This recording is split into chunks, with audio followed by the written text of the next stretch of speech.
I'm very focused on what are the things that I can control, the things that I can put as inputs that create like joy for me and my community. And that community can be really small, and that's okay. It doesn't have to be change the world stuff. Like I've realized where I started out as an entrepreneur was like, I'm going to change the world. And now I think my best shot at that is actually focusing very much on like my communities and being the biggest contributor to those that I can be. You're listening to What Fuels You, where we deep dive with CEOs, entrepreneurs, and business leaders to learn more about their stories and uncover nuggets of wisdom we can all use. I'm your host, Shauna Swerland, CEO of Fuel Talent, an award-winning recruiting firm based in Seattle.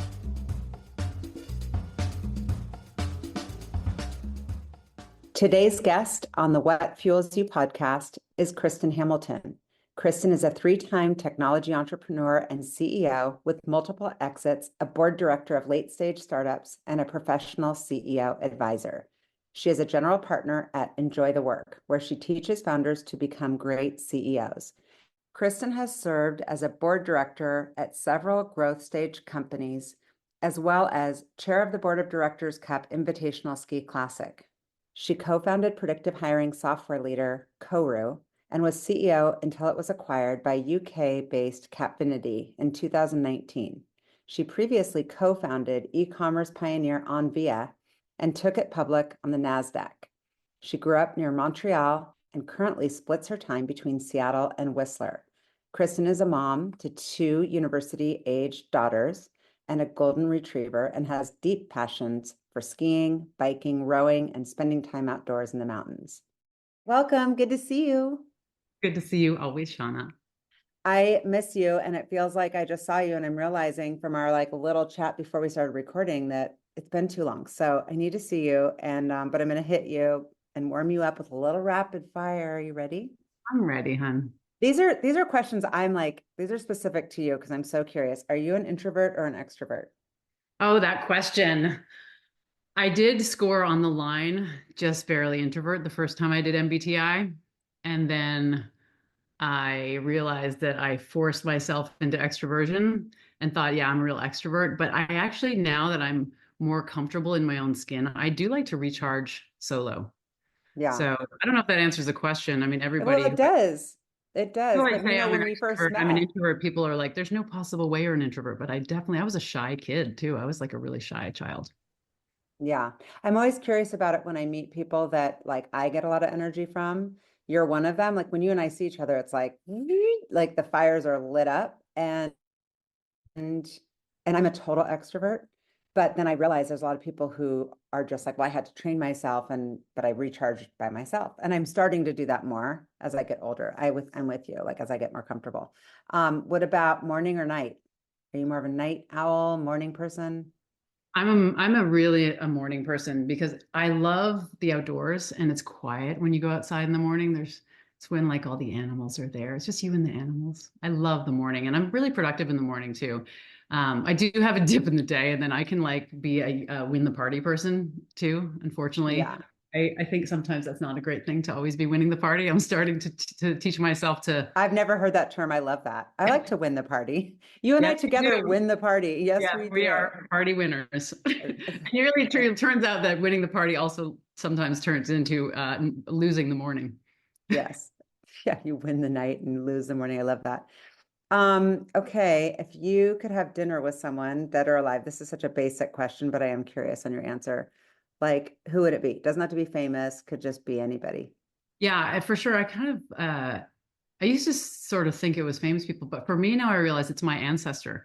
My ancestor, Benaiah Gibb, who came over in the 1700s to Montreal, from like a very comfortable family in life, and like took a sailboat or whatever, got on a boat and came across the ocean and like to this very early North American world and ended up starting a company, second company ever incorporated in Canada, I'm told, after the Hudson Bay Company.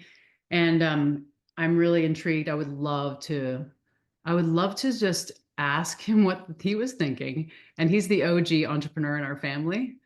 So I would love to understand what the whole journey was like for him. Where did he come from? Came from England. England. And Love it. the business was they made suits for the officers in the merchant marines, and then the company was in existence all the way till my grandfather ran it. So he was a haberdasher. Oh my gosh. I didn't realize that. We've never discussed. That's so interesting. Well, yeah, you could have dinner with what's his name? Benaya. Benaya. I thought you said my aunt, Benaya. And I was like, wait, you had a female entrepreneur in the 1700s? I was like, never heard of that. That's so badass. Wouldn't that be Um, incredible? yeah, I was like, wow. Do you have, I guess you're a morning person. Some morning people have habits and rituals. Are you one of them? And if so, what are they? This is going to make me sound so zen and like it's very false advertising for most of my life, but I actually do wake up now and meditate every morning for 20 minutes. And that has, I'd say it's officially a habit because it's been 60 or 90 days already. And I do feel like it's part of my life now. So every day, rise, go pee, and meditate. Rise, go pee in that order. Yeah, you can't really like meditate if you have to go pee. It's too much of a distraction. Do you have an app or are you just like sitting there? Because if I'm just sitting there, I'm asleep. Well, yeah, the important thing is to get yourself out of bed. Yeah, I like to meditate in bed, which is like AKA snooze. It's called a nap. That's right. So I tried a lot of things throughout my life and I've been wildly unsuccessful with meditating.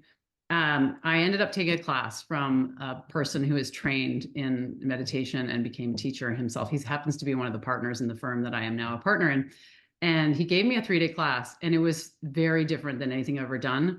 It involved breath work, and it gave me like a few simple things. And I can now do this on an airplane if I need to. I can do this sitting in a room full of people Oh, and you help. need to teach me. Is it transcendental? Like you've got like a mantra type of thing? It's not specifically TM. However, I do have a mantra, and the mantra is not a long sentence. So it's And are very you going to share this? Are you going to share your mantra? actually part of the whole process is that you never share your mantra.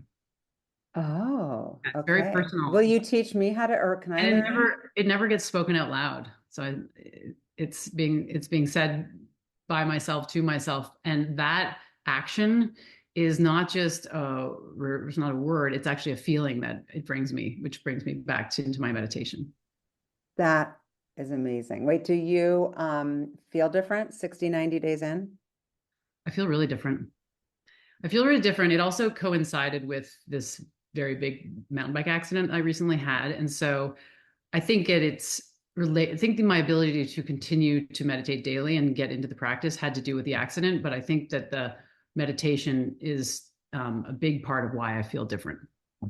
Yeah, I want to hear more about the accident because before we started recording, we were talking about it, and I'm so sorry that you went through it, but you did said that it's very you to say that there are silver linings that came from it.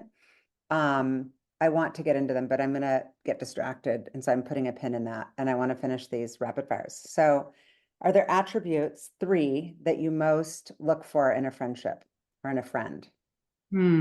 Yes, let's think about that. I have a group of friends, like my inner circle friends have been my friends since the oldest one, like since elementary school and high school and university. So just sort of interesting. So I think like consistency is really important to me. I had a lot of inconsistency in my family as a child. And so when someone's inconsistent, I get really anxious and nervous and wonder, are they going to go away or are they not the person I thought they were? So just consistency is huge. Um, the ability to go deep, because I like to really like go deep and like really know them. And I want them to ask me about me. So, going really deep. And then like the theme to everything that I have is fun. So fun is always in there. I mean, the fun is really important. And so I'd say Yeah, that's great for me. those are great. Do you feel like when you say consistency that they have to, there's a certain cadence to like the catching up or the this, or it's more that you know what you're going to get when you see them. They're not going to suddenly be weird and icy and you have to kind of start over again. The latter. Yeah, me too. Because I don't need a lot of, like you and I are so like we just hit right where we left off. And that I value a lot because I don't have time to manage somebody's energy if they think, if they're expecting, if you were like, wait, Shauna, why haven't you reached out? It's been like 2 months. I would be like, oh, and I would freak out because disappointed you or something. And it's like, no, no, no. If you're icy to me, then I want you to tell me something's wrong and not just be weird. Yeah, that's like there's like the friction in the connection if people aren't starting with, hey, I feel unhappy with, or I feel scared, or I feel angry, or I feel just, whatever's going on. I can handle any of the things they say with I feel, but when people's behaviors are just, they're a signal for something I don't understand, and we can't get right to the bottom of what's happening, then I find it very disorienting. Yeah, I agree. And what about you? 3 words that describe you as a friend. I'm guessing, are they the same? Like this is how you try to show up? I have to ask my best friend Lisa. Uh, I mean, I think she would say loving.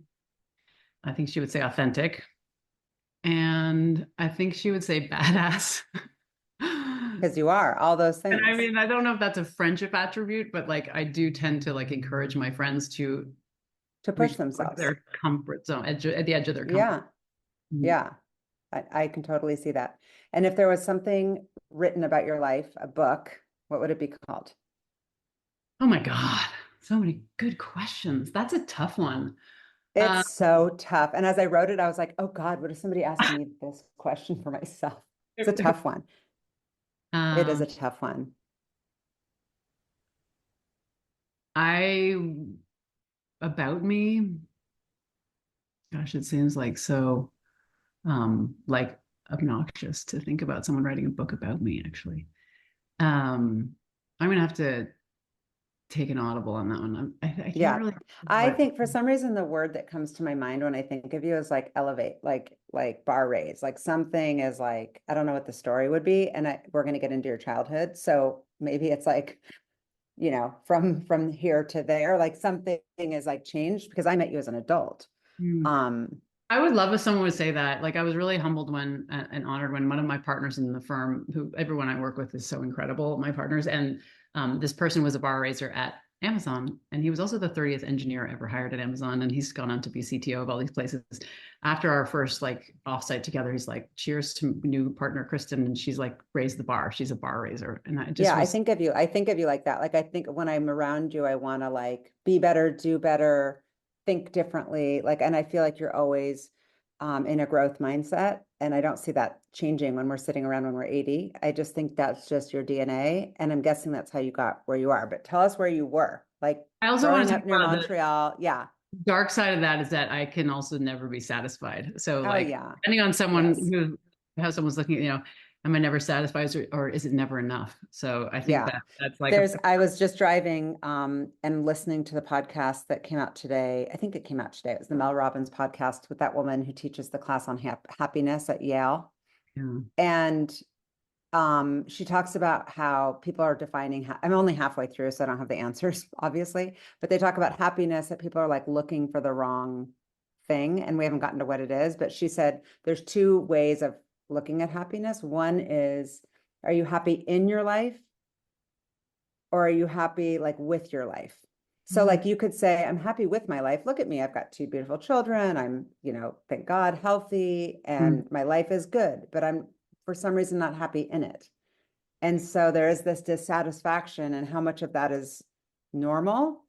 And then talks about like our relationship with money and our relationship with our looks and just all the things. Anyway, I'll fill yeah, you I in when think I it's finish also it. getting like clear about what you are, who you are as a person, and also what your filter is for um purpose and happiness. Because like it's Yes. that's probably someone else's, if you're using someone else's filter, then I think it's a dead end. And I know Yeah. this from experience. Having Yeah. Yeah. Well, tell me about the early days. Siblings, parents, married, not married. Like you grew up near Montreal, and I know your dad was in tech. Yeah, so I grew up in a small town outside Montreal. My family's been in Montreal since the 1700s. Large family, in Montreal, Ottawa. Some of us migrated west. I have I'm a middle kid, older sister, younger brother, and this town we grew up in is also the place my mother was raised. So it's like a pretty great town. And the formative thing that happened for me in my childhood, though, which really was like a very early defining moment, was that our mother left the family when I was 10. And so I was raised by my dad, who passed away this past year, and had a really like we do complicated relationship, I say, with both my parents. But my dad was an alcoholic, and so he was still drinking when we were kids.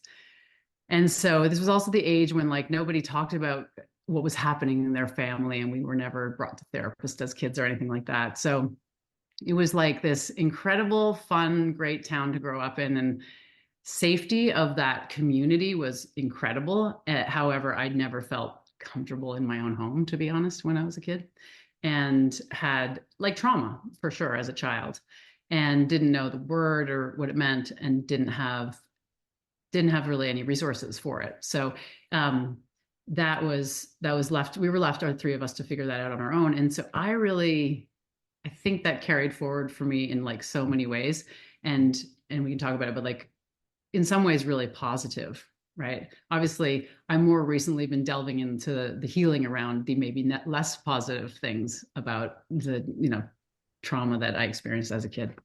Your siblings, have they dealt with it? Or have you guys talked about it? Is it a I'm the part only of the person. family? I'm the only person in my nuclear family who has gone to therapy.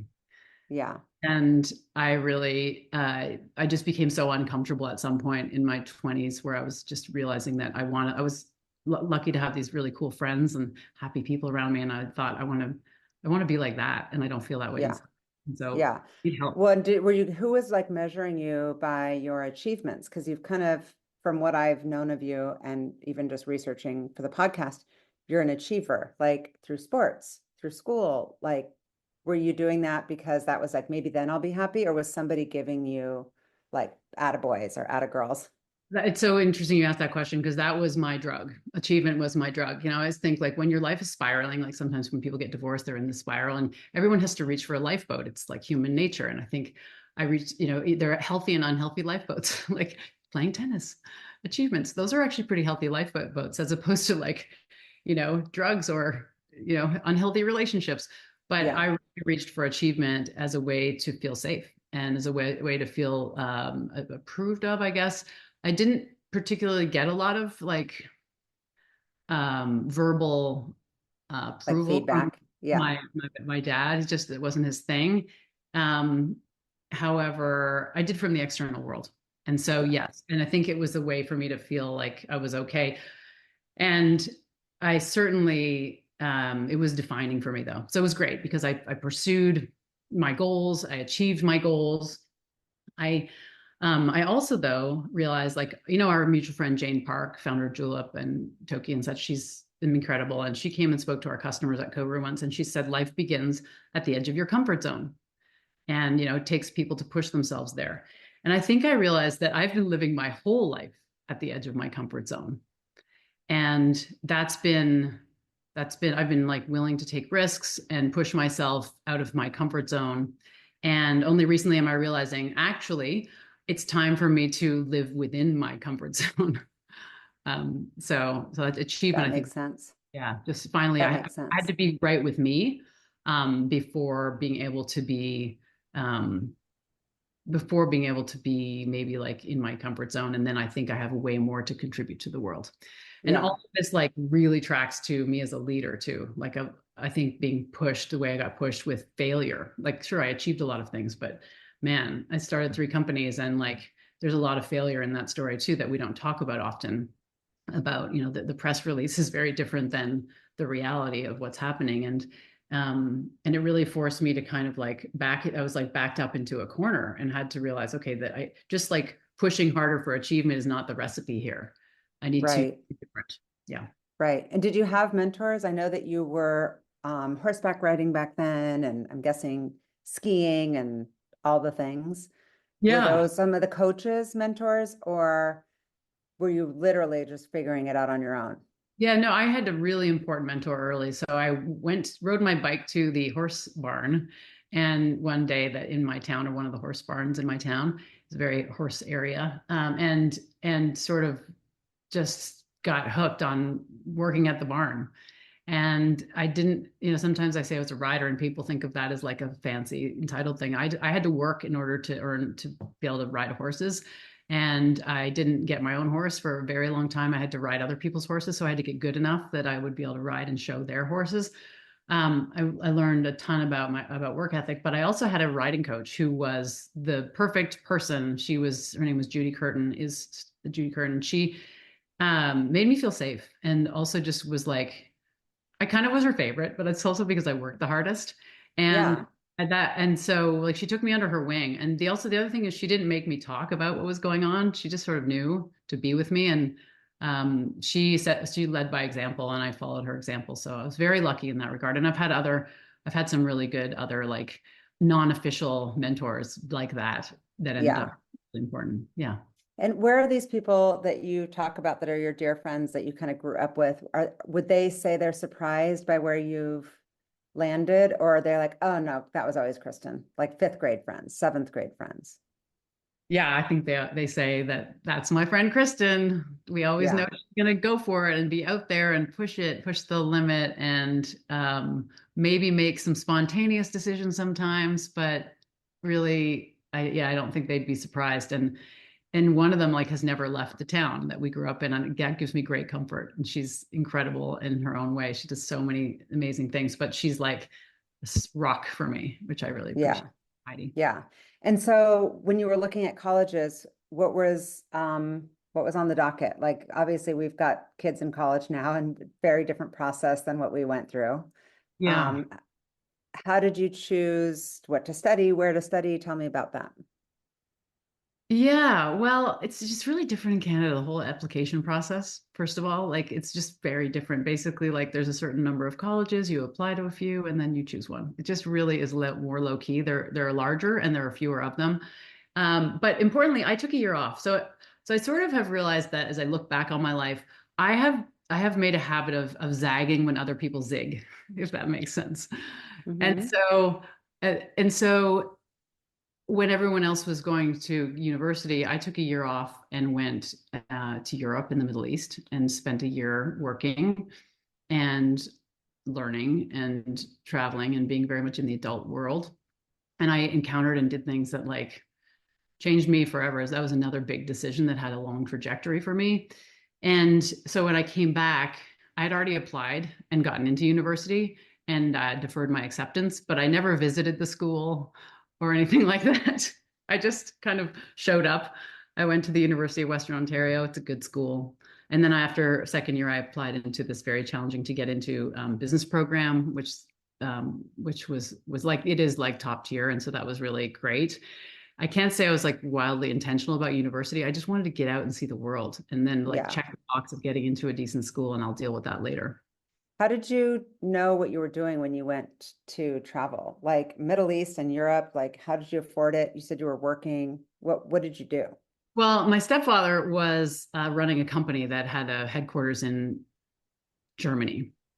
And I went to him and said, "Hey, I noticed that someone's kid from the company came and like had a job with you in Texas where he worked. The company was AstroTurf. You remember that company? So he was running that company, and I said, could I go and work for the company in Germany? Do you think?" And he said, "Let me check it out." And he was able to get that organized. And so I didn't mention it to either of my parents. I sort of had it sorted. And then I told my parents, I've got a plan to take this year off and I'm going to go to Europe. And I've already in Love this, it. my dad's only thing was he made me promise I would come back and go to university.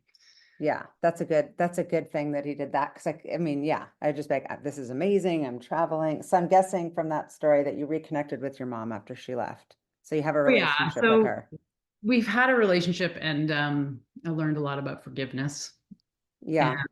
also that like sometimes the person who caused the pain is not the one who's going to alleviate the pain. So I had to do my own work and figure that Yeah. out. Yeah, for sure. And Yeah, but actually, I'll tell you the one bad good way to make sure your kids are going to work hard in university is to send them away on a gap year, but don't put them in a program. Like I didn't have some like gap year program. I went and like worked with grumpy Germans and had to suffer no one speaking English to me for a long time, and also had great adventures and lots of fun. yeah. I negotiated my way into getting sent to Cyprus because the company was sponsoring the Olympic Games of the small states of Europe, and I wanted to I made some argument as to why I would be helpful Of there. course you did. Wait, so where does rowing fit into all this? Did you row in college? Yes. Yeah. So I've always been an athlete. So I played high school basketball and really was into that. And then I was riding, a very competitive horseback rider, 3-day eventer. I actually did a bunch of riding in Europe when I was in Germany too. I like trained the horses of the owner of the company. And then when I went to university, I just walked in onto the rowing team. I was like, let me try this. And, I think I was tall enough and had worked hard enough with athletics that I got onto the novice team and then just was hooked. I loved rowing. And Yeah. Do you still row? I went back to row twice. Once when I moved to Seattle, I went and rowed at Green Lake for like a season. And then more recently I went and rowed at Pocock and, was getting, actually did a race, but then I broke my collarbone in a ski race. So I really Oh, missed my rowing. oh, honey, these crazy injuries. I am curious. You just had this crazy bike accident, and you said that there was a silver lining. When you said that, like people talk about accidents, and I'm like, oh, she broke her wrist. Like, no, you were like laid up in the hospital, like could have died. I mean, Well, what came um, out of that for you? so I have had a lot of my life without injuries. This is this two extreme ones I just mentioned, and so I don't want to be like I'm not a person. I feel as though I take reasonable risks, and I've been Well, because riding. I'm looking at the sports, I'm like, I'm a ball sport person. I like pickleball and tennis and like those things that are reasonably, I mean, obviously I've actually got a pickleball injury right now, but like, you know, you're doing things where you could get thrown off a horse or ski, ski racing and crazy bike, you're an adrenaline person, it sounds like. Well, I think that has to do with the concept that I mentioned, which is like that living at the edge of my comfort zone is when I feel really alive. Having said that, like I really don't think of I was a mountaineer, but like as well, but like an ice climber, and people say that's crazy, but actually, like not really, because you understand the risks and you're responsible, and very few injuries. But this one was kind of serious, and I was mountain biking in Whistler, which I took up again during COVID, and as you do, follow the person in front of you when you're starting another, like getting back into biking and mountain biking. The people I happen to be riding with, are very good bikers. And in Whistler, there's no novice or intermediate trails really. It's just sort of all full on. So got started riding more intense things, and it's been great and had a ton of fun. And it's like playing in the outdoors. It's a big need that I have. So I was on a ride and I had a crash, and it was just my own mistake. I didn't get my seat down in time for a downhill section, and so yeah, so I fell and I injured myself pretty badly and was in the hospital. I ruptured my spleen, broke a rib, and was in the hospital in Canada and in the US for like a total of a couple weeks with internal bleeding injuries and such. So it was really intense, and it was the um, it was the most significant physical injury I've ever had, and it I'm very grateful that I'm okay and that I didn't hit my head, and I'm grateful for my partners who in work who stepped in and really said we'll take care of your clients, because that responsibility is very important to me. And then also like the care and so forth that I got from my friends and doctors and nurses, but also just what the gift that I got from this challenging event is the lasting piece that I'm really grateful for. Are you talking about the meditation? I mean, it's beyond that. I think I've never slowed down in my life, Shauna, and I'm looking at you because you might relate to this. Like I have always been a person who is on the go, moving. And as I've done work and such, I've realized that yes, I should slow down, and I'm really kind of learning to, but I really wasn't. And this was an absolute forced slowdown. Like my healing required me to just do nothing, and my brain kind of shut down, slowed down, because I think it's even focused on healing. And so it gave me this moment of like absolutely sitting in one place for a period of time. The world slowed down, and I realized that that is exactly what I needed. And I think that some of the not wanting to go slow came from this anxiety that lives in my body, which started from a young age, but also that like carried through my life with me, which was pushing me to always achieve and to always do. And the big gift really has been like, wow, this is actually an opportunity for me to do different and be different. And in line with like the purpose I found for myself work wise, that it just feels really powerful and um, like the next unlock for me in terms of growth. Yeah, I can understand it completely. It resonates beyond, as you know, because you know me well enough. I'm sorry that you had to learn it this way. And I'm guessing that from what you've said on the podcast and from what we know of one another, you've always been this way, right? I mean, you just look at like right out of school and it's like right into like hardcore. I mean, you were a very young, successful executive. When you were in school, were you thinking about like, what do I do next? And how did you get launched? So I went to school, as I told you, at the Western. The first 2 years, I was studying like economics and German, and then I got applied into this very competitive business program, which was 2 sections, run like an MBA program, the last 2 years of college, and I was surrounded by very high bar people, which I think is like one of the keys in life is like just being in environments where the bar is really high and you don't feel like you're the best and you're not like even the top of the stack, just incredibly smart and driven people. And so, I didn't think of myself as like, oh, wow, I'm going to be like the best of this group. I was just sort of thinking, wow, I'm blown away by the people around me. And I'm just trying to, get through this incredibly hard, challenging program. And what my business school classmates tell me is that you were always the one that sort of brought like uh, a perspective that was like thinking about the social good or something like that. And I was like, wow, that surprises me to think. I didn't know I was doing that. But if I think about myself, that's like, I was like, okay, what do I want to do that's meaningful? What do I want to do that's fun? But I was also very driven. I was like, okay, I want to go be successful. So I got a job out of campus recruiting as an analyst, which is a great job, right? That's what you want. It was actually for an oil and gas company, big one. So I started my job in Toronto and I was there a few weeks and I was miserable. And I couldn't figure out why. I thought like I've won the lottery. I have this great job and such. And I, only now understand why. But I had a classmate who called me and said, "Hey, Kristen, we got this consulting gig that from a big American company that came direct to the business school and said, like, will you do this project across Canada for us doing this research for the market size for hydraulics and pneumatics of all things." So if you ever need to know about hydraulics and pneumatics, I've got you. But there was no internet in those days, so we were driving to pulp and paper mills and figuring out doing this research. He said, we don't speak French and we need to do Quebec. Will you do it? And I said, call me tomorrow at noon and I will give you an answer. I can't talk right now.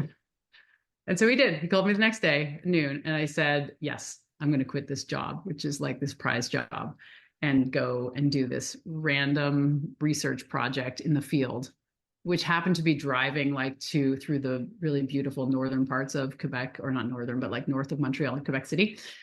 And yeah, so I mean, that's like, again, another like zag when everyone else would zig. And I think to Yeah. myself, what am I thinking? But I was just like, I was so unhappy being in a city, being on a subway that took me through the, underground and up into a tall building, and being sitting at a desk all the time, which was like a precursor to realizing like, that's a really important thing for me.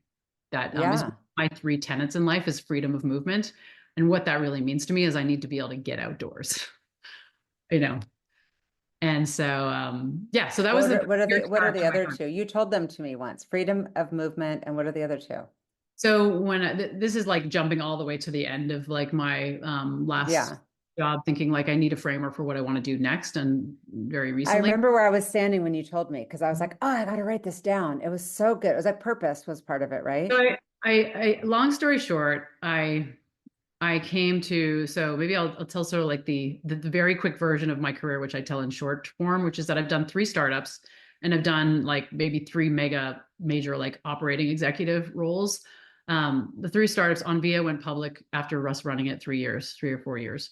The middle one, I started with someone, it was a co-founder mismatch and it wasn't like I exited for that reason. And the third one was Koru, a predictive hiring business. And we ended up selling it in 2019.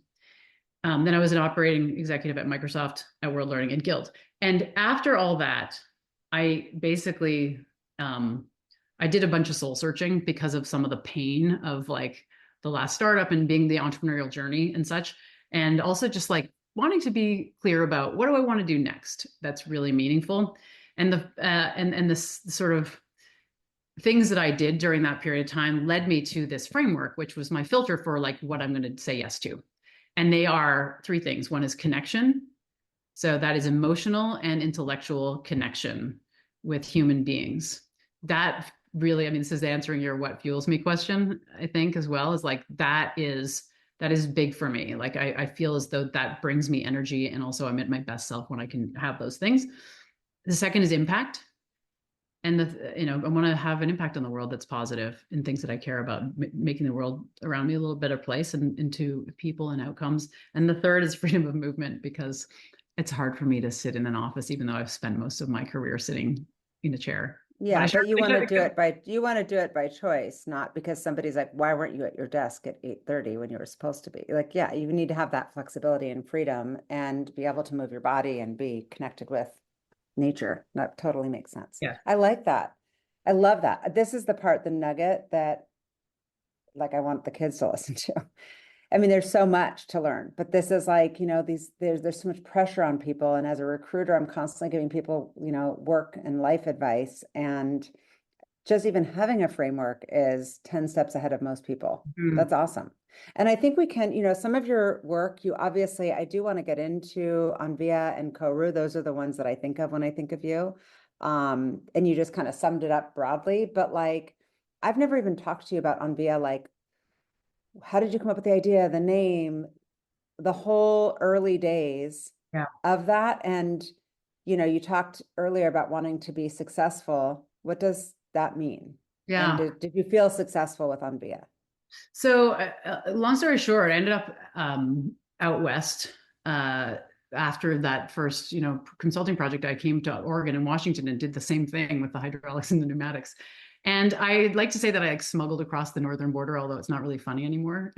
Uh, but Yeah, the um, but the truth is, I came to Seattle. I sort of like smuggled my way into the University of Washington Career Center and looked through the binders and managed to get myself a job. And I landed a job as a consultant in a very small boutique consulting firm called MSI back in the mid 90s. And did that for a period of time. And then when I was there, sort of towards the end of that time there, the guy who had called me when I was in the job as an yeah. analyst, Glenn Ballman, he said, "Hey, I think we should start a company together, basically. Like there's this whole internet thing happening, and I think we should start a company." And I was like, let's talk about it. And so that he was my co-founder of Onvia. And Onvia was like Amazon had just gone public, and he had like looked through the S1 and read it many times, and he'd said, "I think we should do something like this." And I said, we spent some time together, and basically I was like, okay, I'm in on two conditions. Number one, we don't make it consumer, because it seems like Amazon's got that covered. We should focus on small business. I've been doing a ton of work in small business tech stuff. And then let's move it to Seattle. And he said, yeah. So we started this company, which was called Onvia. It sort of was born out of another company called Sun Commerce up in Vancouver, but long story short, that's how we funded it, was for this like other services company for a long time. But we started in the heyday of e-commerce, and it was like an explosive tidal wave. And it's a piece of advice I give people is like, don't swim upstream. Like right now, AI is the tidal wave. There's always a tidal wave, but starting your career in a high growth environment is going to help, because there's just a whole lot more opportunities for growth and advancement. Anyway, lucky timing. So it was called Mega Depot, the internet superstore, when we first started it. And we got a cease and desist letter from Jeff Bezos. Evidently, he was going to be the internet superstore. and so, Evidently. yeah, but we had to go at it. We grew really fast during the dot-com era, which is maybe your listeners don't remember it, but it was an explosive, exciting time where if you put .com at the end of the name of your company, you were worth a ton of money. And a lot of companies had no revenue, no business model. And we did have revenue. We had an interesting business model, which included negative gross margin for a period of time. But if you think about what people pay to acquire customers, We were doing it through gross margin, which, was evolving over time to not be the case. Anyway, it was crazy time. What was the business exactly? Because it was Oh, e-commerce. so the business was, we were the Amazon to small businesses. So Staples online, plain and simple. We would sell anything a small business needed. And, in those days it expanded, it included things like digital cameras. So was that consumer, was that small business? But it was essentially like, we're gonna sell to the small business anything they need to be effective online. And like Staples and and Office Depot, they couldn't get online the way we could, because it was like one of those incumbents couldn't move fast enough situations. So we grew really fast. And we actually then included like a couple of different business models before we went public, which was really about helping small businesses buy and sell to and from one another, which were called exchanges back then instead of marketplaces, but it's the same idea. So very early marketplace. And what was your role there? So Glenn and I really ran the business together. He took the title of CEO. My title evolved over time. I was kind of the Chief Strategy Officer was what I was when we went public. The board said during a board meeting, this roadshow doesn't happen without Kristen. So I was like, not even sure what that meant or why that was important, but essentially I was on the roadshow for the IPO, and I was very much like co-leading the company. And then I actually brought in the chairman of the company, who ended up being the subsequent CEO. And there's a whole story about why I wasn't the CEO, which was my choice, truly. You didn't want to be CEO. I didn't think I was qualified or ready. That's such a female thing, right? That all the things that we learn about are like, oh, women have to like be ready and then they do the thing, and men just raise their hand and do the thing and then they're ready. Yes. In fact, like I'll tell a quick story there I've told before, which is like all the way up until my sort of final company that I was going to start, but I thought I need a co-founder and maybe I'm not the CEO. And my good friend Michael Schutzler gave me a kick in the ass and said, he's another mentor of mine. He said, no, nobody's ever ready, and you're ready. Stop saying that. Yeah. You just like put me right away. Yeah. The imposter syndrome is real for everyone. The difference is women like actually act on the imposter syndrome versus just fake it till you make it, which eventually, everyone's faking it, right? Yeah, it was really an internal thing though. It wasn't like I'm not good like compared to a guy or anything. It was more just like I was like, but I have so much more to learn. Like, the thing is, it's like it's okay to just say I can do this anyway. I'll learn on the job. Yeah. And that I've passed that gift on to others when I hear that from other people, and it does tend to be sometimes from women who say that. Yeah, and it's great advice. And so did you feel successful? Like, you're ringing the bell, NASDAQ, publicly traded founder. It was a wild ride. Like it was a wild ride. Like our feet didn't touch the ground kind of wild ride. And so I felt excited, and I felt on cloud nine and a little bit in disbelief because the numbers that were on paper were ridiculous and such. Luckily, I didn't act on any of that because we went public March 1st, and then the market tanked kind of right after that. So NASDAQ was at its all-time high, I think March 10th. And then we rode the market down like everybody did during that time. So we didn't have much time to feel successful, because the next thing I knew, there was a television reporter in the office pointing a camera at my face and saying, looks like the market's imploding. What's your plan? And so it was a wild ride up. I learned more on the ride down than I did on the ride up. That's probably more meaningful and useful going forward, although the ride up was a hell of a lot of fun. Yeah, of course. What did you learn on the ride down? I'd say a big lesson that I learned was when the television, was pointed at me and we're a public company, I kind of had to say we had a plan, right? And we had to sort of making it up as we went. Let's be honest. But the other thing we had, it was our employees, and we had a notably beloved culture. We were like the best place to work in Seattle, and we were one of the fastest growing company. I think the fastest growing company in Washington State or something, like public company, even at that time, because it was such an explosive time. And the culture, though, was not intentional. We sort of just like defaulted into our culture, which was really fun. We were all athletic Canadians. So we had an athletic, fun Canadian culture. And that's really great when you're up and to the right. But it's not so good when the shit hits the fan and you're on a rapid decline. And what I did that I regret was telling the team we had a plan when we really had no semblance of a plan, to try and keep calm. And it's a lesson that really stuck with me when I look back, because what I would do now is tell the truth, even though the truth is hard for others to stomach. I've learned that when you tell the truth as a leader in those situations, like people tend to stick with you more. 100%. Yeah. And they want the authenticity that is 100% you. It's not like it has to be Kristen the person and then Kristen the executive. Like blending those into one person and being like, this is me. I'm going to give it to you straight. Um, yeah, 100%. I just want to pay you a compliment because I see that in you. I mean, you have a very successful business. And whenever I talk to you, you're always saying, yeah, but I'm struggling with this, or like, this is what's really happening. And I'm sure you're that way with your employees too. You're quite open. I think Yeah. that's a trait of a very good leader. And I have learned to be that way, whereas I was led by ego previously. Yeah. Thank you. I mean, I obviously have an ego like anyone else, but I find that I don't know how to be anything. It's like I just have to be me. And it does work from a culture standpoint, I think. I hope. I hope it keeps people inspired. And so tell me about Koru. Like, how did you come up with that idea? How did you meet Josh? Yeah. So I was kind of, well, so as an entrepreneur in residence at Mavron, fast forward, and I know you've had Dan on as a guest, and I got to know him well by being in the office next to him. And he's, you get to know him better as you spend time with him, And so yeah, I've appreciated the learnings I've gotten from Dan. And he was Yeah, also Clayton was also on, by the way. yes, Who I yeah. also am just like kind of worship. So Clayton, I gave Clayton his first job in tech, he likes to say, Oh, and he worked for me at Onvia. He came oh, I in didn't out of know college. that, or maybe I did and forgot, but I love that. He's Mhm. just awesome. Yeah, and we're mutual admiration society there. I mean, I've learned a lot from Clayton. He's great. And so both of them were partners at Mavron. I was an entrepreneur in residence there.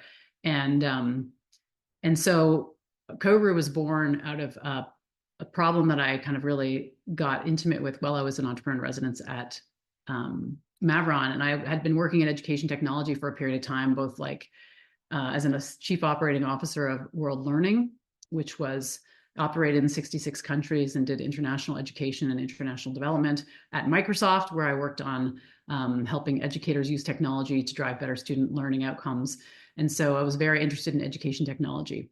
And so while I was an entrepreneur in residence, to answer your question, Jason Stouffer, who has given me so many gifts and helped me in so many ways, he took me to lunch with Josh Jarrett, who was working at the Gates Foundation, and said, you two should probably know each other.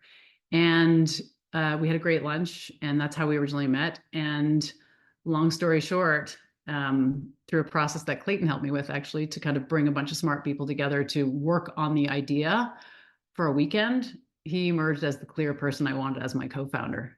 And that partnership remains one of the most important ones in my life in terms of Yeah. work.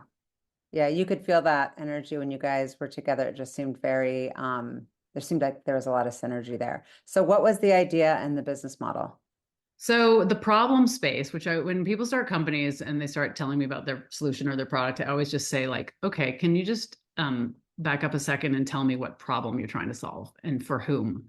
And that's like the insight to me with every founder that they need to get really clear on, because if there's not that, there isn't a business. And so I really took that to heart when I was working through the Koru. And so the problem was that in the United States, at that time, 53% of college graduates were either unemployed or underemployed.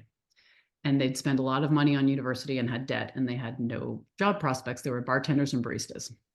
On the other side, employers were saying, we're frustrated when we are looking for entry level talent because it's impossible for us to know who's going to be high performing, because it's like throwing darts at a dartboard.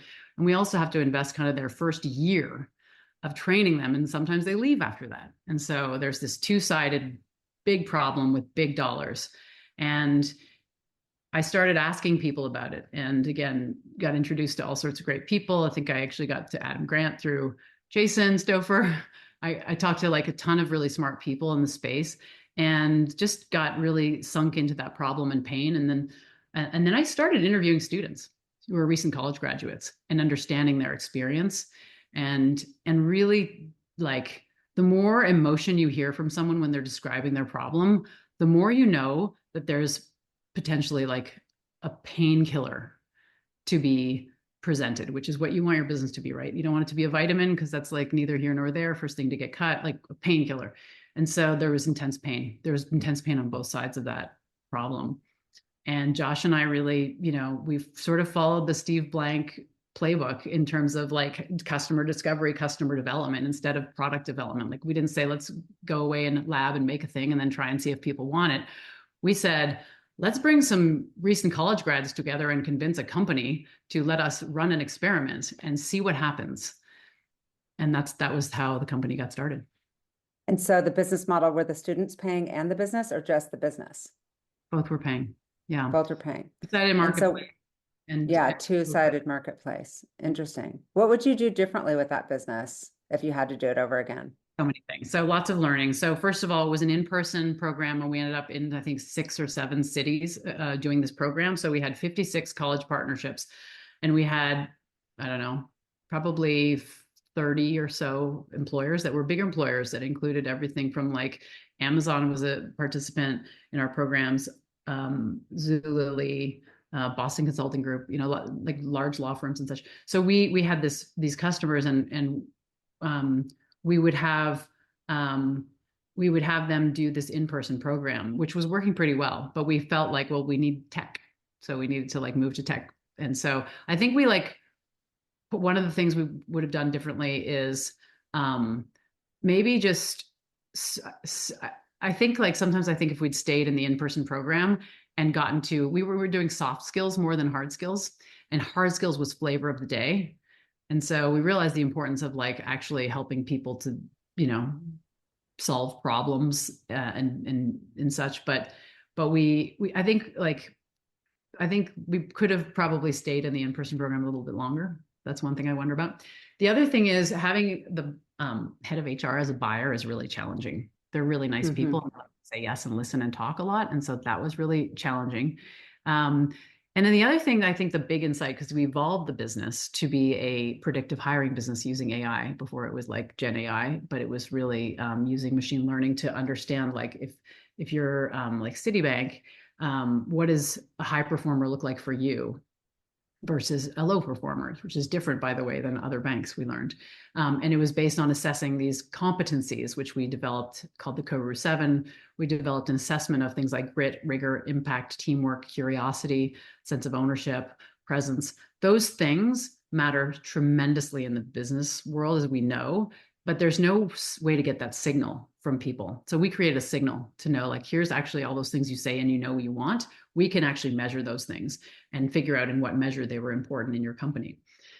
And so we evolved the business to be that. And I think one of the big, you asked about the insights. One of the big insights that really I walk away with is we were promising high performance, right? But the buyer was the CHRO. And CHRO is actually not compensated or, Measured in any way measured by that. on high Yeah. performance of the team. So it seems really obvious. And it's not that they're against high performance, it just isn't the thing that they're measured on. So that was like a big aha moment in the end as well. So if that's the aha moment, who would you have just not been in that business, or just been like, hey, how do we convince HR that performance matters, or do we just sell into the CEO? Because the I CEO definitely cares about performance. I mean, this is still an issue, by the way, and I don't think it's limited to recent college grads. Like the Koru 7, I think is like for me the biggest like wow. mhm. And I know that it's like you start one place, you end another, and that like this predictive thing, because people, I mean, this is my 30th year in recruiting, and people will be like, well, what do you do? What's your like science? And I'm like, well, it's not really a science, it's kind of a science and an art. But then I'm like, if someone were just like push, push, and push and push, I'm like, gut, like there needs to be, I'm super curious still about it. Yeah. So, I mean, so you're asked your question, like, what would I do differently? I think it's like every company that's built is by nature doing something that's never been done before. And that is really hard. And it's really easy in retrospect to look back and say, I would do this differently or that differently. But actually, I think, I think like in terms of tactical decision making, maybe not. There wasn't like a big mistake moment per se. The the thing I would do differently is I would actually have been a better CEO. Oh, I mean, yeah, No, everyone could be yes. better, but I I thought you mean, were amazing. I thank you. And I learned a lot, and it was my third time around, but as a startup founder, but I think that, so this leads into the work I do now, but Yes. there's qualities of a founder. And when you think about the founders, and they're like just founder energy, and they have like, they're great founders. if you ask people that, and I have, the things they'll often say are, wow, this person has passion. They have this subject matter expertise. They're an expert at this thing. They have grit. They're never going to give up and so forth. And that's all the things they say about founders. And then if you ask the same question and you say, okay, what makes a great CEO? It would be more like empathy, servant leadership. Yeah, being close to the Communication customer, skills, recruiting. all the things that are management oriented. Okay. And so the thing that I've learned through the process of like my background and leading me to what I do now is there, the founder job is really hard. The founder job is really lonely. The founder job is very different like than the CEO job. And if you raise venture money, you're given millions of dollars and then you have a job called CEO, which you have really no background or training in. And it's the craziest thing in the world that nobody's filling that gap. And investors, they're great investors. Their job is to like pick the right founder market match and all that stuff and like look for the good business model. And they're not in the business of training someone to be a CEO. And I think a lot of them are realizing though, because they refer clients to us now, to like, actually, yeah, we do need them to learn these skills. And so I learned on the job, and everyone learns on the job. And so I think, yes, everyone can always be a better CEO, but I think like I do, the way that I got help was from other founders, and every other founders are busy. And the other founders that helped me were incredible. I actually got some time with Howard Schultz, and I had time with like, Jane Park and Daryl Cavins and people like that who really invested in me. But I think now people have more um, understanding that maybe you need someone alongside the ride with you who's an Oh, external. yeah. I love the business, and I've known about it because we've talked about it, but prepping for the podcast, I got to know your company even more, called Enjoy the Work. And, obviously you've been a three-time founder, you've been a CEO, and based on the lens through which you were looking at this next phase of your career, you wanted to bring that wisdom to an advisory role. Why do it in like the context of like a company versus just Kristen Hamilton on your own? Like, what do you get from specifically Enjoy the Work Yeah, as a it's just like company? the journey to this is sort of fortuitous and accidental, not accidental. I mean, what I was doing after Koru, I mentioned I was doing some work for people, and I got to do that work with actually Madrona Venture Labs asked me to help with they were talking about themselves as founder friendly. And I sort of pushed and said, everyone says that, and it's sort of meaningless. And so I actually went on a journey to figure out what founders needed. And I interviewed tons of founders, and they ultimately, after all the stories, when we laddered up to what was like most meaningful to a founder, it was psychological safety. I I was gonna say, you and I spoke about this. You said you don't want to get like anxious when the phone rings and it's your board member or it's your investor. You want to know that you can like, but there's only probably a certain amount of that, right? Where you can really be transparent about what you're feeling. I'm around a lot of founders and they're Yeah. like, it's scary. It's Well, lonely. when you think about like high performance, whether it's in sports or work, um, anxiety, a little excitement, a little bit of nerves is okay, but anxiety or fear is not a performance enhancing drug. And there are these misaligned things going on with when people give you money, then you feel like you need to impress them. And so Yeah. there's some things working at cross purposes, but this idea of psychological safety that like came from like literally doing the research, like of talking to founders and then thinking like what is the ultimately what they need to be able to perform better and what they're missing, why because that, and also so the psychological safety, and then there's some things they don't know that they need to learn, and where do they learn those things? Like, recruiting executives is so important, and it's such a huge expensive mistake when you hire the wrong executives, and people do it a lot. And there is a way to learn how to hire good executives. And so like that, or fundraising, right? Like, I've raised 8 rounds, I think now, which is a lot, and therefore had lots and lots of rejections and such, and hundreds of meetings. I've learned some things. And this is where I talked about like my edge of my comfort zone, where I was like, oh, I'm just always learning and I'm, never an expert at anything. I realized through this process of kind of um, doing that research, and then also I was sitting on some boards of later stage tech companies, and I noticed that the CEOs of those boards would talk to me in private differently than they would talk to anyone else on their board. And that's because, and they would say, like, you've been in my seat. Like, I need to tell you this thing vulnerably about what's really happening, and I need your help. And like, what would you do in the situation, and so forth.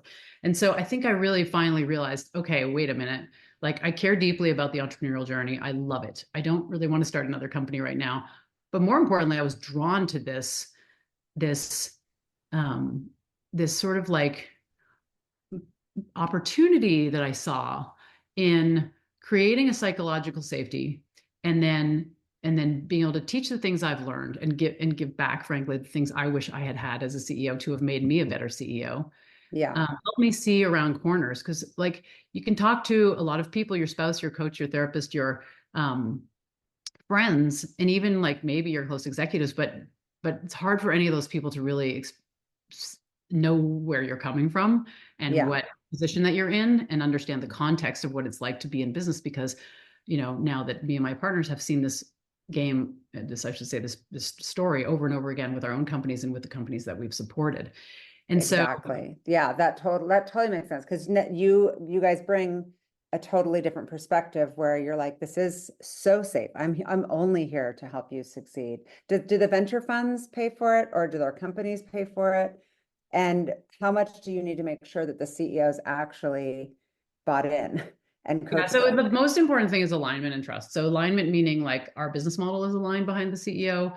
Our like who we're accountable to is 100% aligned around the CEO, and who we communicate with, everything. So we work for the CEO, and the CEO is almost always the founder as well. And so venture funds are our partners, and many of them are great partners to us. They refer people our way. We also teach workshops to their portfolios.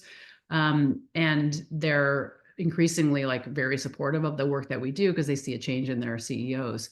But we work directly for the CEOs always. Interesting. And I know that you guys do advisory work on everything from, I'm just reading, mastering financial planning, growing beyond founder sales, fundraising, expert leadership training, how to run a board meeting, building great products, hiring, management, marketing and sales playbooks, and that there's playbooks on the website. And do they assign, like, what's your special sauce? Are you like, I'm the person who's great at the founder sales, but I don't really want to be involved with like how to build a product? Or do you just have your own person and you cover all of these with that one person? So first, I just want to brag about my partners a bit. Like, I was just like blown away by these folks. So one was the head of VP of product at Salesforce. Another ran a chunk of product at Airbnb. Another one has mentioned like being a CTO of companies you've heard of. Another one has been like a head of sales in large like unicorns that have scaled to globally, and like is a go-to-market expert. Another one's a CFO. It came from private equity. So just like we all have our superpowers, but the Yeah. engagement model is through a primary partner. And so my So client, if I'm a tech CEO, I've hired your company. What does it look like exactly? I'm hoping that people who want to use your services are listening. So oh, now thanks. Yeah, give me so the like scoop. so it's yes, so it's the primary partner that we try to really match a partner to a person, and we're looking for two-way fit in many ways. We're looking for people who see what they want to get better at, and or want to get better in general, and they're coachable. And importantly, like we want to be able to add value quickly, and we want to make sure that it's a match with stage and sometimes industry, although problems seem to be similar across industries mostly. But we do a match, and then the CEO and the primary partner meet on a regular basis. I'm their primary partner, and then I bring in my partners as needed. I So, see. so sometimes it's like around something that's like I'm really concerned my CTO is not doing his job, or I need to understand this like gnarly architecture issue. We can like opine on that, not me, but via Ruben. Or it's a product piece. My specialty is I've gone from like zero to IPO. So I've seen all those things, and I've actually done a fair bit in later stage as well. I'm really strong in go to market. generally, like from founder selling all the way up to like how do you turn that into a repeatable sales motion, hire your first head of sales and really make sure that's working. And then I think we're all pretty good at fundraising, but I've just done a lot of it. And then I'm really, because of the work with Koru, passionate about the hiring piece as well. So teaching people how to hire effectively and how to be, for me, this is my personal interest, is how to be a wholehearted leader, how to be the best leader you can be by being your best self, right? Not somebody else's best self, but like tapping into like the best self that you are to be the best leader you can be. And those sometimes intangible things about a good leader, making them tangible. Like people want to work for good managers. People want to work for people who are consistent and are their word, et cetera. So we've kind of taken that and demystified it and made it into these specific like skills that we can help people build to be good at their job as a CEO, and then they have followership. Yeah, it's such a cool business. And you're right, so needed. Are there ever entrepreneurs that you guys say, yeah, this isn't happening? We're not partnering with this person?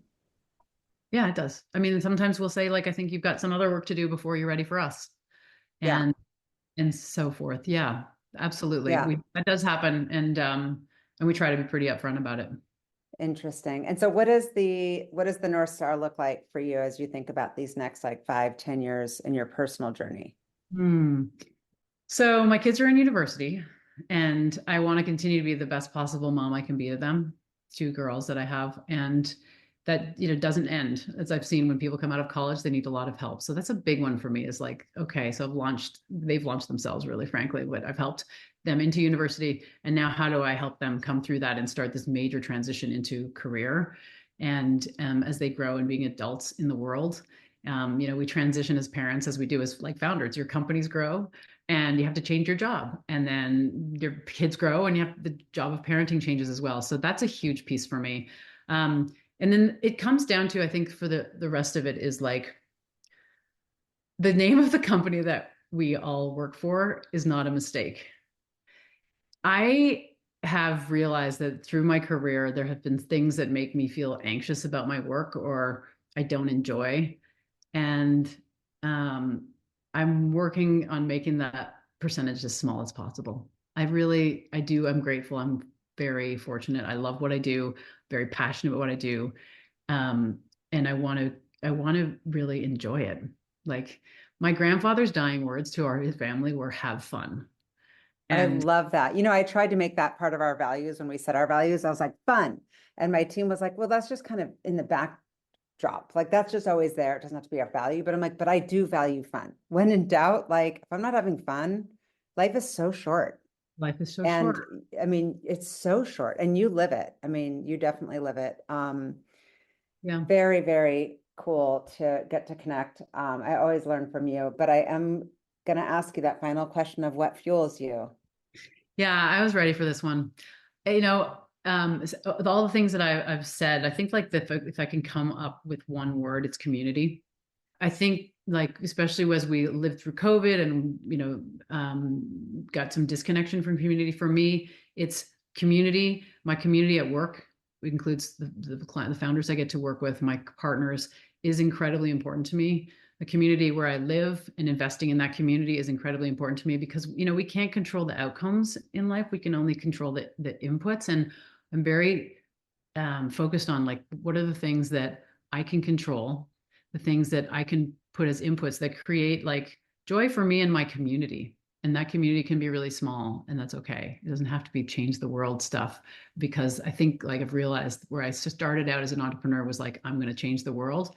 And now I think my best shot at that is actually focusing very much on like my communities and being, the biggest contributor to those that I can be. Oh my gosh, 100%. And especially like I've been thinking about that a lot in the environment that the world is in right now with so much just craziness and misinformation and like propaganda and just people are so heated around like the election time and freaking out in our country. And I remember somebody saying like if every day you're focused on like lifting up another person and putting a smile on someone else's face, like just focusing small, if every human was doing that, the impact on the world would be so huge. And when you start to think so big, it can get a little like, I don't know, you don't get those jolts in the same way as like just focusing. on your community, but you have already made a tremendous impact on definitely your community, but I would say everyone who knows you in the world. Like you're one of my faves. I love seeing you. Shauna, thank you so much. And thanks for what you're doing with this podcast. Thank you for listening to the What Fuels You podcast. If you'd like to check out past episodes to hear from more business leaders, go to fueltalent.com/podcast. And if you have a minute, please leave a review and rating on your favorite podcast app, or share this episode with a friend or colleague. Please share any feedback or interview suggestions for other guests by sending a message to podcast@fueltalent.com. I'm Shauna Swerland, and thanks again for listening.